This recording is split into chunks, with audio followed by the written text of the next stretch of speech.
Today we're still looking at the Symbols of Salvation Advent devotionals.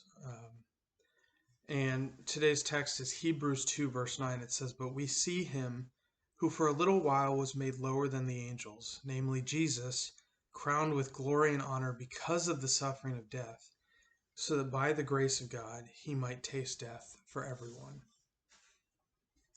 And this is a really consistent theme through the Old Testament, through Jesus' ministry, and through the New Testament epistles as well,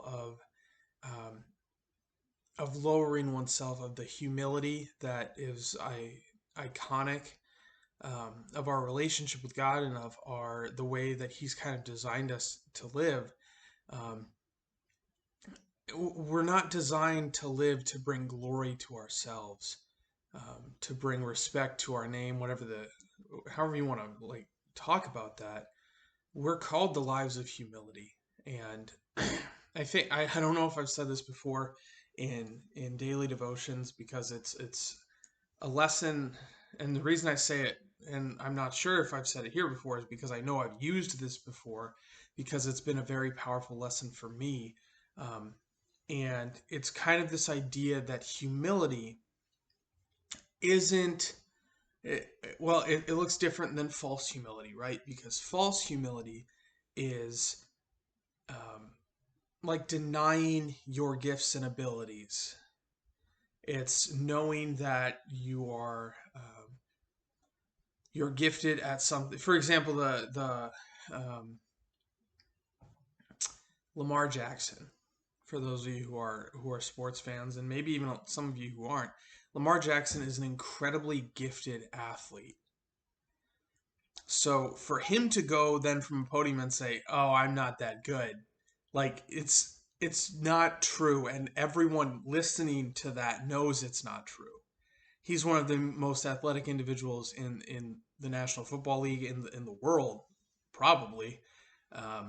I say probably because I've done no statistical research on the athleticism of NFL players compared to the world population. But that would be false humility for him to go out and say, "I'm not athletically gifted." What true humility is, and if you read the Screw Tape Letters by C.S. Lewis, he gets at this kind of idea that true humility is being just as excited for other people's victories and successes and talents as you are for your own. So going back to that example of Lamar Jackson, false humility would be him saying, "I'm not talented at football at all." Real humility would be being just excited for the records Patrick Mahomes is breaking, just as excited for the dynamic play of Justin Herbert, being just as excited for his colleagues, for his peers, and their success as he is for his own. And that analogy only holds so far because they're in an athletic competition, so there's a little bit of other things that go along with that. But in applying to our lives, each and every one of you watching this, each and every person who kind of connects with this scripture is gifted with talents and abilities. Some more, some fewer. And the reality is we're not called to dismiss those, but we're called to celebrate them just as much in ourselves as we do in others. And that's the humility we're called for. And Jesus Christ is our great example of that. As he humbled himself in extreme ways, coming to earth. And he didn't dismiss his godhood. He didn't dismiss his incredible power and authority and knowledge.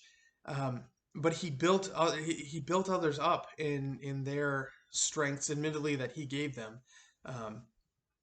Which is why, he's not a perfect example for us in that, listen to the rest of the sentence, in that we are not him. So if you're looking for a perfect example for your life, I don't know that Jesus is a great example, because you do not have the power and authority of God. People, the old trope is what would Jesus do? If you ask that, if you go into a cancer ward and you say, well, what would Jesus do?